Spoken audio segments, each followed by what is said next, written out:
Hello, everyone, and welcome. I am Rebecca Lovelace, and I am here with my co-author of the High Frequency Word Project, Fiona Hamilton. So welcome everybody who's tuned in today.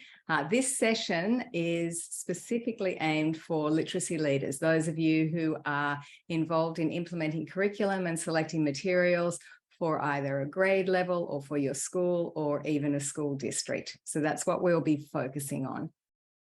But of course, if you are here and you are an unofficial literacy leader, such as a teacher, a tutor, a parent, the plan that we'll be sharing is equally valid for you.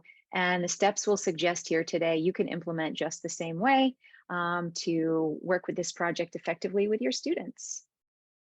So let us head in now here and we will fully begin. So for those of you not familiar with the High Frequency Word Project, we thought that we would give a brief overview of what it contains and what the resource actually is. So it's a guidebook for the teachers and 5 student books that are sort of worksheets and activities for the children to do to practice. So each of those student books contains 20 words. So a total of 100 words, actually 102 because we snuck in a couple of extra ones in the first book. We created this resource because we know how important it is that our students can automatically read and write a bank of high frequency words. So the actual student books are aimed for elementary students, but the content is equally applicable for older students. If you work with older students, who may, and sometimes they can read and spell these words, but they can't use them accurately when they're writing. So the content will be appropriate for them too. We also have a recorded 90-minute Getting Started workshop video that walks you through these resources in much more detail than we'll be able to go into today in this short little bit of time we have. And in addition, we've created a word list compendium, and that offers you choices and flexibility in terms of how you decide to group the words for lessons. All the words are in there and gives you possibilities for you to choose from. And for institutional license holders, we include a card set of the 100 words in one file that can easily be printed and used for practice or games. And then just to say, all of these print resources are available as downloadable PDFs, specifically licensed to you or to your school. And we decided to publish them this way for a couple of reasons. One, so that people would be able to reprint as many copies as they needed and wanted to serve their students year after year. So you're not buying those expendable or those consumables every year. And then 2, so that people all over the world could easily access this if they wanted it without expensive shipping costs. We feel really privileged to actually have High Frequency Word Project already all over the world. And some places are more easily accessed than others. So that was another reason we have all these as downloadable PDFs for you. So now we will walk you through the resource in a bit more detail and then show you how we would teach one of our words. So the guidebook, part 1, there are 2 parts in the guidebook. And the first is the what and the why, structured in these 2 main sections. The what and the why explains what high frequency words are, how we chose the words on our list, and it also contains several sections on English orthography, the structure of our English and writing and spelling system, to give you really the background that you want to understand as you proceed in this teaching routine. And the second part is the teaching routine. Yeah, the guidebook has 2 parts. So giving you the background information, then a lot of information about how we suggest that you teach these words to your students. So there's a concrete teaching plan with suggestions for ways for the amount of time for teaching each word, for how you could manage that throughout your week. So some potential weekly schedules for consistency, because we all know that we start something, we do it for a couple of weeks, and then it drifts away. So a way that you can feed this into your weekly schedule. And then there is a teaching routine for teaching each word, so that the teachers have this step-by-step process in their mind. We spent a couple of years working on this, trialing it to make it as simple and straightforward as possible for teachers, so that they have this anchor, this sort of like go-to of, oh, I need to do these steps. All right, so let's walk through a word together, the good stuff. And we'll teach you what we mean by these steps in this anchor, analyze, practice teaching routine.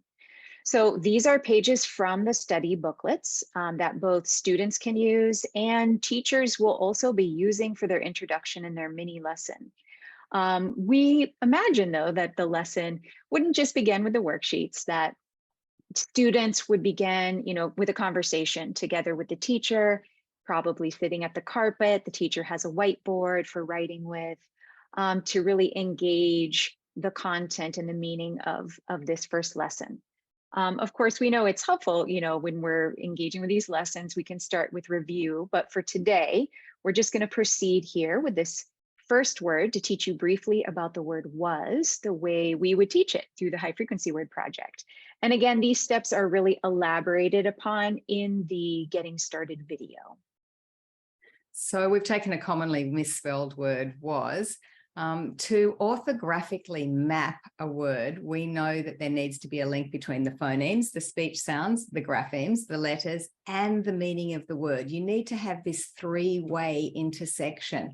And so it's often quite challenging to anchor the meaning of our high frequency words, because they're not as concrete as some words that we, our nouns, and a lot of verbs. For example, if you were looking at cup, it's really easy to make a picture in your mind of this as a cup. We can even teach our children, to cup our hands. But a lot of our high frequency words, it's much harder, yet we still need to understand this meaning connection. So we really suggest that you begin by anchoring the meaning in the children's mind by using the word in a sentence, or actually in a number of sentences. So getting the children to suggest sentences, looking at the way that the word is used in different sentences. And we give you those. We give you some, because it's sometimes on the spot, you're like, I can't think of any sentences. Was is an easy one, but some of the other words, it might be a little harder. So they are in the back of the resource, some suggested sentences. So after that, to further anchor the meaning of the word, we give you the history of the word. We have written what can be complicated story so that it's actually both accurate and accessible for younger students and everyone really who doesn't have as much experience with etymology. Of course, you'll adjust these stories for your context and maybe the order of words that you're teaching them in.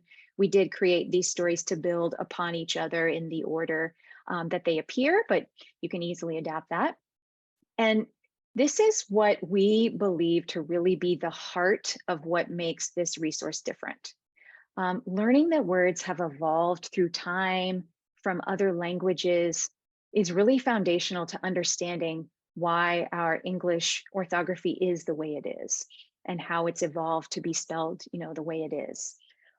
It's often that you cannot understand or explain a spelling unless you understand the story of where the word came from.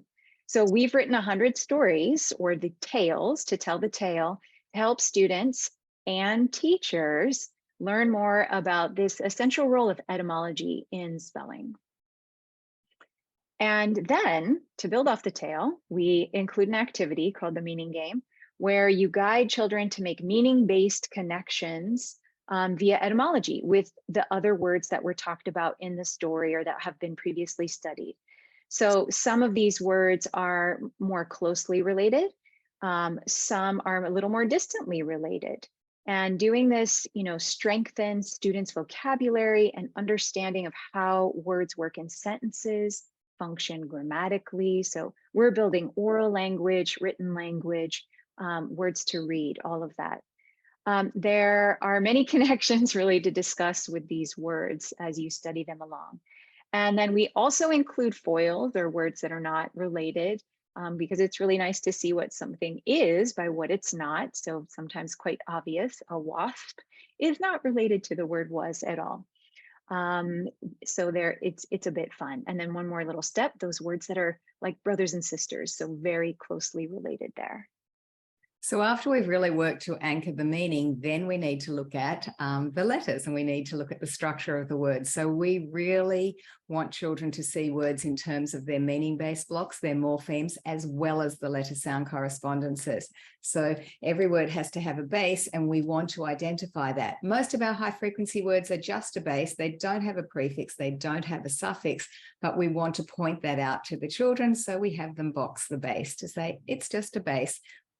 Then we look into the letters. And so then we'll be feeling for the phonemes, identifying how many sounds or phonemes there are, and then circling the graphemes to show the link between the letters and the sounds. And if any letters are not representing a sound, not in this word, but in some other words. So really working to build that link between the letters and the sounds. So we also include information for you, the teacher, right in the student books, so that you can help to explain the spelling. So this brings us back to this idea of really needing to know the tail. So for example, the word was is interesting because the S is representing a Z sound, and that A can be tricky for teachers and students because with our different accents, we pronounce it differently, and also depending on where it is in a sentence, whether we're stressing that word or not, we can pronounce it differently. So we have these slightly different ways of saying that A, yet why is it there? Well, it comes back to the tail of the story, because in Old English, it was pronounced was. And so that A is still there today, even though the pronunciation can change. That's a concept we want to build with our students. So here And then, yeah. yeah, practice, practice, practice. So we've come through the main part of the teaching routine, the mini lesson, and now we need to have our students go off and practice. We want to help them move towards this really consolidation of their understanding. So we offer a number of different ways for students to work to commit these words to memory. One of them we call tap spellings. It's like a kinesthetic way of activating these words. We just use our hand and our arm to mirror those phoneme grapheme relationships. So WAS was, and doing this, building connections to memory and making the understanding of the structure of these words concrete. And then of course, handwriting, which now brings us back to the study booklet pages. And there are lines that we've included for handwriting, for students to practice their letter formation and spelling, which research shows us is actually very supportive of early reading development. And of course, also just supports later fluency in writing.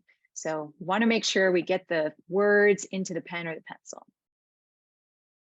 Now, we're not expecting you all to be the experts if you haven't studied words in this way before.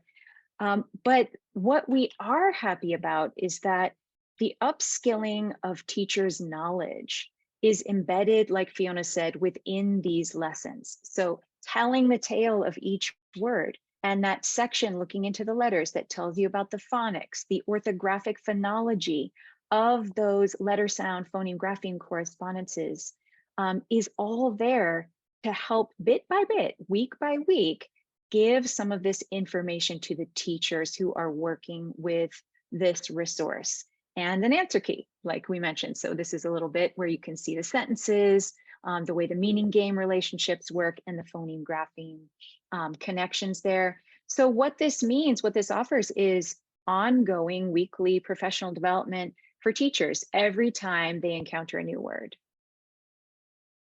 So not only are there these worksheets for students, these practice study sheets, but each booklet contains games and cards that you can print and use in various ways with your students. And included throughout each of the study booklets are review pages. After every sort of 4 to 6 words, then you might take a week to review, because we know how important retrieval and review is for students to map these spellings and understandings of these words. Now, these review pages, some are just looking at the words, but then they also contain further information about deeper language and grammatical concepts, like, contractions or pronouns or modal verbs. So there's that additional work for the students, but also PD for the teachers. And then assessment. Yeah, of course. So it's important also that we assess as we go along, and we, lots of formative assessment. No point in teaching these things if we don't know who is consolidating them. And so we offer dictations, different forms for reading, and then for spelling as well. So that's the briefest of brief. What this resource offers: the 5 guidebooks, or the 1 guidebook, the 5 study booklets with the 20 words each, up to 100 plus bonus words, the compendium, the getting started video, and then the additional cards there. So that is what we have on offer. And now we're going to talk a little bit about the implementation part of this. So you can see also already, when we've talked about implementing it, that there is this information included for the teachers, which is part of that professional development. But how do you actually take the high frequency word project and implement it in your school or your district so that it's implemented with consistency? You can see from our brief walkthrough that, just using flashcards and writing words is not going to cut it. The teachers have to have a lot more knowledge. And so with increasing teacher knowledge, we do need to upskill the teachers. But I know, having been a principal in some different schools, that that's a constant struggle. If you're involved in professional development for your teachers, you don't have limitless amounts of time, and you don't have a limitless budget, and you have many other areas that you are needing to upskill the teachers with. So what we really tried to produce was something that would be fairly contained in the need for professional development, with that built-in ongoing professional development. So you are going to have to start with some whole group sort of, getting to understand what it's all about. So we suggest step number 1 is buy an institutional license. It's cheaper than buying individual licenses, and the product will be stamped to your school or to your district, meaning the end every page says that it's the property of that particular organization. And if you're buying an individual one, then it tells you that it's your property. Then we suggest that you print the resources, because looking at them all online is, we think, not as easy for teachers to really engage, particularly the guidebook, because if you print and bind it, then people can highlight, they can tab pages that they want for ready reference. So having printed the guidebook, we then suggest that you watch the video. As we said, there's a 90-minute video in much more detail than we're able to go into today. So watch that as a staff or a team to get you started. And then I think it's really going to be beneficial if you have a book study of the guide. If you have a study group and you do some reading, come back, talk about it. Because those of you who are teachers, which I think is nearly all of you, will know, we're often given a guidebook to a program or something that we're meant to teach, and it slots straight onto the shelf. But actually, the guidebook is going to give a lot of background information that's vital. So having a book study, I think, is really important, and we're going to include on the website a guiding sheet, a discussion sheet, to help you to run those book studies. And then you really do need to think about who is going to teach which words. What's that going to look like if you've got a number of grade levels using the high frequency project? Even if you're an individual, are you going to start at 1 and go the whole way through? How are you going to decide if there are different groups who will teach which words? And, that plan may evolve over time, but I think you need a plan to get started. And of course, then you need to schedule, as we talked about earlier on, you need to schedule the teaching, help the teachers to figure out where are we going to fit this into our week, because it's not the only word study that we want students doing, and it's not the only subject that they're teaching. So working out how will that fit into the week and giving some guidelines, I think, is really crucial to a successful implementation. And then finally, at the end, weekly grade level check-ins is just one more little way to help keep everyone on track when those first couple weeks go by. And then it's kind of like, what do I do now? And I just let that go. So really providing that support if you want to really fully implement this with consistency. So we'll talk a little bit more about our systematic implementation. There are a few choices in terms of how do you decide which words or who should be teaching which words. So the first, you can assign our booklets to grade levels, deciding, maybe study booklet 1 is working for kindergarten or year 1, depending on what you call it. And you can follow our suggested order. It's maybe not the most straightforward phonetically ordered thing that you might expect, but we did that really on purpose. So these are the words in book number 1. The is the most commonly used word. So we just really felt we had to make it number 1, even though it contains a digraph and a surprising vowel. These are elements of our writing system that we want our students to learn early on. Can I just interrupt there for a second, Rebecca? Yeah, That it is our number 1 word because we snuck in a look at the vowels because they're so important, and A and I as our extra little words. So that might have been confusing for some people. Like, it doesn't look like that's true, 1, but it's really our number 1 word. Those are bonus. So number 3, number 1. But what is contained in here are the 10 words that make up 25% of words that students use to read and spell in this booklet. So imagine if we could give our students the ability to write and read 1 in 4 of the words that they need right away. So that was another choice in how we did this. So there is some sense of increasing complexity, and some of the words in book 5 are more complex, but we really believe in offering this rich introduction to the conventions of English to all our students. And I have personally seen when a student reaches kind of that critical mass of connections and they're ready to take off, they actually take off sometimes farther because they have all of those pieces that they need to look at the more complex words that they're going to be encountering. So it can be quite exciting. Now, what if you're a person who says, you know what, I would like to start with those predictable spellings, those 2-letter short vowel. You can do that too. So our word list compendium we mentioned has all of the words, alphabetically. It tells you which booklet they're in. It gives you all sorts of groupings by phoneme and grapheme so that you can look through, find the words that you want to use, and take them and create the order that you would like to do, or maybe the grade levels decide on. So you can see that there, and you can also create other kinds of lessons like consonant digraphs or contractions. And if you're working with older students, you can use this to kind of focus on their common errors. Again, they may be spelling some of these words correctly, like there, and there, but just using the wrong one in the wrong place. So looking at function and helping them understand by looking deeply at the structure, which one should they use where, and building that understanding.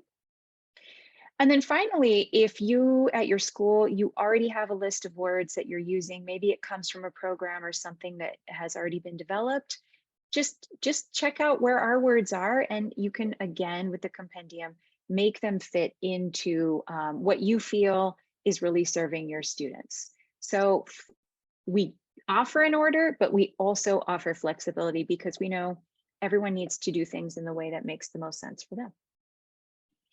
So a question we do get asked a lot in terms of supporting all the learners is, should all the children have the same core lesson? What if some students in kindergarten or first grade can already read and write these words? Well, our answer is actually yes. We believe that all the students can partake together in the mini lesson, which is really quite brief. And it's very valuable to be able to anchor the meaning of these words, to hear the tale, That's not something that our students have experienced.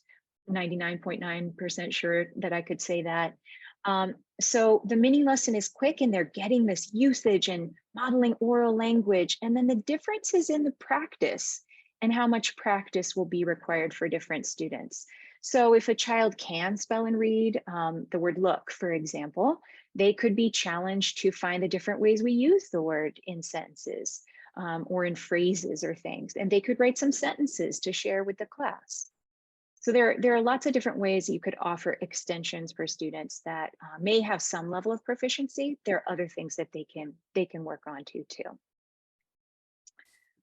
Okay, so finally, we just plopped this in there. Our big goal is really to go beyond these 102 high frequency words.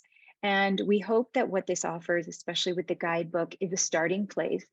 And that with the weekly upskilling of the teachers in terms of understanding how the writing system works, teachers and students will begin to look for ways to make these kinds of connections with other words in their curriculum. I love Fiona always talks about becoming word noticers. And there are so many things to notice about all the vocabulary that students encounter in books, in science, in social studies. So we do hope that by learning to look at words in this way, that this starts off a new journey towards a deeper understanding of all word work instruction. Yeah, and I think that most of our high frequency words don't actually have many closely related words. So a lot of work that Rebecca and I do with teachers is finding words in families, meaning they're tight morphological family, the brothers and sisters, or they're hanging out in the same house. And so, a word like "the" doesn't really have any relatives, but a lot of our content words do. And so by still understanding the concepts, then we can take that to this further study that we're suggesting. So this is an example of our children in their economics unit, and they're looking at marketplace. And so that they've actually looked at the letters and sounds and the bases in those words. And then they've found some other words. We can say marketing, we can have markets, we can place something there. Why is a marketplace called a place? Is that like when we place something down, we can replace something. And so you can have this integrated study. And at the bottom, you can see, I think, some children sorting some words with OU. So I do we both do advocate to teachers that if you have a particular grapheme or phoneme that you are studying, choose some of the words from your high frequency word list so that you are studying those. If you are looking at OU and you are going to give some children some words to sort for the different sounds that it can represent, then include you, because it's a high frequency word. Include could. Oh, the OU makes different sounds in those words. And so make sure that they're in your list for the words that you are sorting. That's great. So to kind of wrap up here, we think, and what we're offering is that this resource not only offers how to teach letters and sounds, phoneme, grapheme relationships, but it explains why words are spelled the way they are. So this level of understanding is what students need to fully learn these words, and often particularly our students who struggle. They really need to make sense of the practice that they're doing in order to commit these words to memory. So this project offers these things here. It's, the phonemes and graphemes, but also the integration of phonology, etymology, and morphology with this embedded professional development for your teachers. And just to say that because we're worldwide, we do offer 2 different print sizes. So US people, look on the right-hand side, we use US letter paper. I never think about this, but everyone else in the world does. Most everyone else prints on A4, so just be sure to select the size that is for you. And we're gonna now move into the Q&A. So we just wanna thank you all for hopping on and hearing a bit more about how to implement this project. We hope you will check it out. Not only do we feel that it's really supportive for learning for students and teachers, we also think it's a lot of fun. So we do hope that you will join us in that.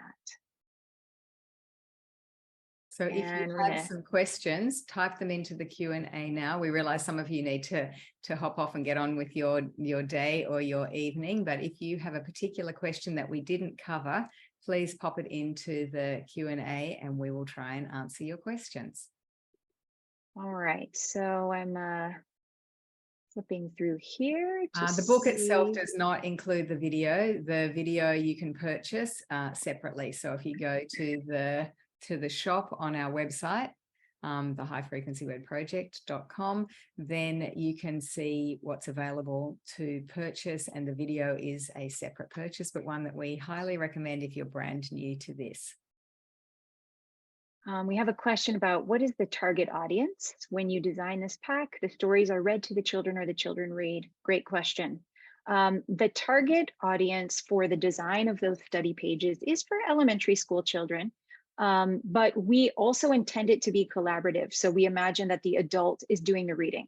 Not very likely that the student would be doing the reading there, but we wanted to include it on those pages so that it is there with the word. And if the students take the stories home or the pages home, they can share them with their family and their family can read those tales as well. So hope that makes that clear. Somebody asked about the card set. All the cards in the set are actually included in the back of each book. And so we just made that for schools because it was a whole lot easier for them to send it to their print shop or to print them by running through all the cards at once. But actually, as an individual purchaser, they're all there in the back of each book for you. Oh, that's right. Yeah, I kind of forgot that as well. A question about the supportive use of sound walls for high frequency words. I think that it's up to individual teachers in terms of if you're a person that likes using your sound wall and you find it to be productive for your class, then you're absolutely going to think about what are the phonemes and graphemes in these high frequency words. I think that's one of the pieces that a lot of people are talking about. It's not just a trick word that you just have to memorize the spelling. You can actually learn that an A can represent in was, an S represents Z often. So I don't support or dis-support sound walls. I feel like people can decide. Fiona and I have talked about it greatly in places where children come from a lot of different language backgrounds with a lot of different accents. Maybe it doesn't always work as successfully as where students are speaking more of the same dialect. Maybe it's a little more supportive. I think with the vowels in particular, I think the consonants we say more consistently, the vowel sounds we say quite differently depending on our accent, but the grapheme is going to remain consistent. But as Rebecca said, work out what works for your students. We absolutely advocate the children learning about the relationship between the phonemes, the sounds, and the letters, the graphemes, and doing lots of work in terms of identifying and isolating the phonemes in these words. They just sometimes they're what we would expect and sometimes they're a little unexpected. But for example, even with was, you can then go off and say, that A is not making a short A sound or a long A sound. It's making a different sound, more like a short O for me, more like a short U for Rebecca, depends on your accent. But let's collect some other words that have a W before the A and see, is there some consistency there? And we will see that there is with was and wash and want and so on. So then you can start to see those patterns. Someone has asked about if these are appropriate for older students. Absolutely. The content is totally appropriate for older students. And in fact, really helpful for those older students who struggle, because we are giving them something that they will really, often their struggle is with the letter sound correspondences. So we are offering the tale, which they can really understand. And then some very concrete explanations about the letter sound correspondences, those links with other words that are related. If in fact you feel like the worksheets, which were designed with younger students in mind, sometimes a lot of people are using these with older students. Some people feel like, they're totally fine with them. Some people prefer to give the children, a notepad and they are practicing, or their own book, they're practicing that way. But you, the teacher, have the information to guide them. So just to clarify, and thanks to Ryan here, for people who are still here, we still have about 9 minutes. And if you do want to ask a question, we are just at that Q&A button at the bottom of your screen. You can type it in there. A teacher asks, is this appropriate for 4 to 5-year-olds? That's a question I love. Yes, I love teaching about these words with our younger students. And everyone loves stories. Young children love stories, teachers love stories. So if we're looking at some of the, the words that feel right for the students that you're working with and sharing a little bit about the story, even our very youngest students come to this new understanding that, wait, words have come from somewhere before right now. And I know someone who works with this age students. She uses the information in slides, and in talking about Old English has shown some sort of, medieval pictures and some of the letters that used to be in the alphabet that are not any longer. And these 4-year-olds have gone crazy with excitement to just, what do you mean the alphabet wasn't always the same? We got to bring these letters back. And so I was going to say, remember one of the other schools, the first grade teachers were telling us that the children were like, wait, what? What did those letters do to get kicked out of the alphabet? What happened to them? And they were wanted to mount a petition to get some of the Old English letters back in, because they loved hearing that story about, the origins and how they have evolved. So yeah, and it really absolutely. speaks to how important language is to all of us. And when our young students come to school with expectations about learning, they're just so ready and curious to learn about language, to learn to read, and just sharing these without, that you can model your expectations. I'm not going into my pre-K saying, all right, we're going to measure, got to get 20 words by the end of the year. We're sharing the stories and learning about them. And working with them together. So somebody else asked about creating a high frequency word wall in the classroom. And yes, absolutely. The ones that you're working on, we offer in the guidebook some different suggestions for that, and for cards that the children have ready access to until they've orthographically map them, then they need to be able to find them. But I think the difference is, rather than just putting a list of words on the wall, we would suggest that you take like a light gray marker and put a box around them to show that's just a base. You might have some other words that have a prefix or a suffix, and then also circling the graphemes in a very light, light gray or something, so it doesn't stand out, but we can actually show. Here we can see the graphemes in the word, the letter sound correspondences, or the graphemes, and then we will have worked with the phonemes that we can link to them, so that we are showing them the structure, but it would be a reference for the students. There are a number of different ways that you can do that. And also then as a center, for example, if students can go and practice that spelling, they can practice the tap spelling by looking at those words until they don't need to look at them anymore. Yeah, several teachers that I work with often share about 3 words per week. So one teacher right now has a really beautiful board where she includes, just on a little sheet each week, those 3 new words, and there they are, boxed and circled, and sometimes with an illustration that helps show the connection. And then sometimes they rotate out too. If they've been up there forever and students know them, bring them down, put up some new words. Are all of our words listed in the Fry list of words? I imagine that if not all of them, at least 80 to 90 of them, because initially, we go into this in the guidebook, but initially we did a lot of research by looking at a lot of different lists of words, looking at the current research, and we settled on using the Oxford English Corpus, which has like 2 billion words or something, and looking at their list and constantly updated. So in 2022, what were the most frequently used words? They differ not much from the Fry list, and so I would say most of them, if not all of them, would be there, but I haven't actually done a word by word check. Yeah, and the Fry list goes up to 1,000 words or whatever, so we have 100 that are very, very we want you to focus on just the most frequently used ones, because they make up 1 in every 2 words. As we said, there are 10 words that in the first book that will get those nailed, and they cover sort of 1 in every 4, a quarter of the words. But this list of 100, really are the highest 100, which means that like 1 in every 2 words that students will use. And so they will be, yeah, if the fry list is 1,000 words, then they're definitely all in there. Yeah, Just exactly. at what level? Where are they? Yeah. Yeah.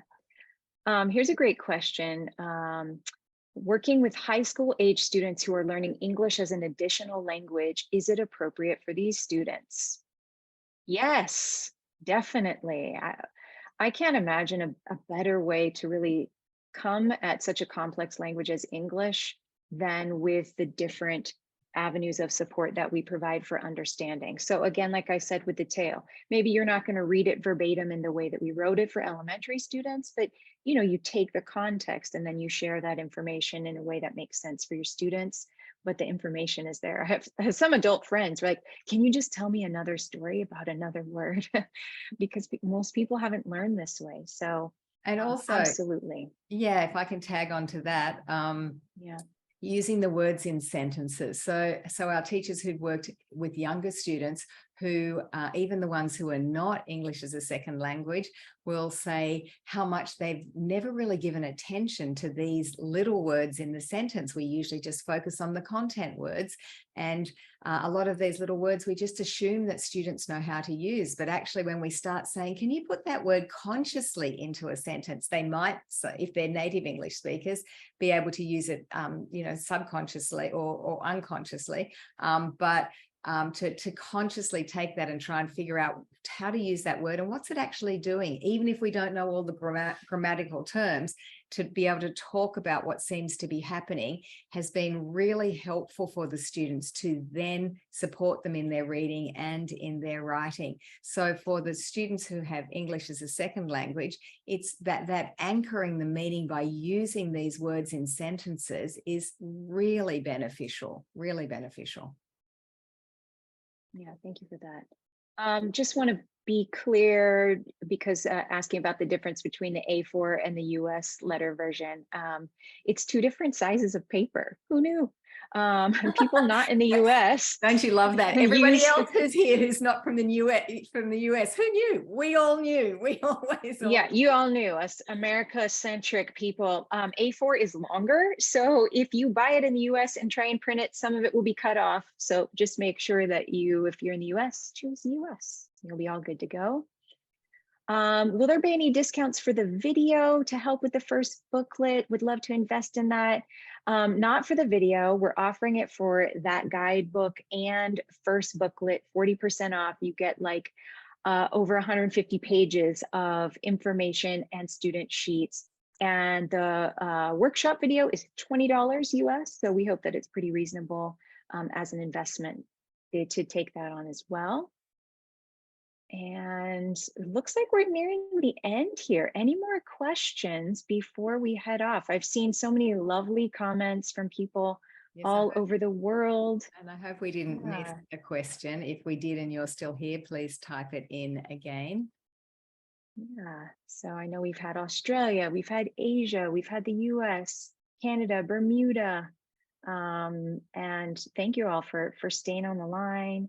We hope that this has been useful and given you another angle in terms of how you would use this project, what it's about, how you might implement it with a larger group of people. We really are excited to hope to get this into more schools and to help teachers develop a deeper understanding of how our language works, and to offer this understanding to their students with consistency across classroom grade level throughout the school, because we know that is one way to really support students in their learning, as well as all the individuals, those of you out there who are working with students in different ways.